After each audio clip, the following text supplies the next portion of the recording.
If you're checking out this cordless electric leaf blower right here, let me show you some of the cool features of it and answer some of your questions that you may have, so it'll help you make a better purchase. You can see right here that this one is a 400 watt.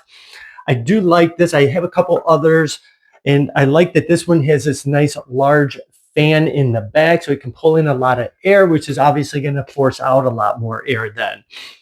The buttons here are real easy in your reach, so it's not very difficult to get to those.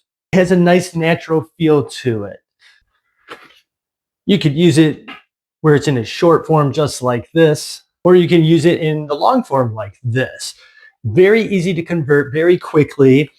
This is actually very light. You can see just with my pinky finger holding it up right here. One of the things that's different about this one that I've never had before is it has this strap that can go around it, and it's adjustable.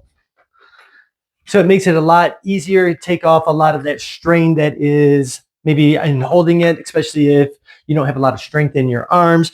You can put this on, like I said, totally adjustable for your height. And you can just let the strap do all the work. And it does come with 2 of these 21-volt batteries here, plus a charger. I like the fact that you can see right on there just by pressing how much energy it has left. How easy did these go on? That's it. And it really doesn't make it hardly any heavier at all. And besides, with the strap, piece of cake. You're going to see right here, it has 3 different speeds, 1, 2, 3, plus it has a turbo button on it as well. Now let's go outside and check this thing out.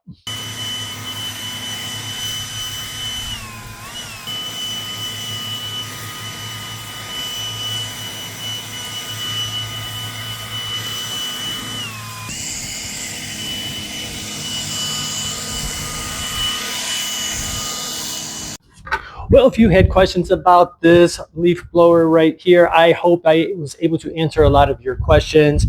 In my opinion, this does work really good.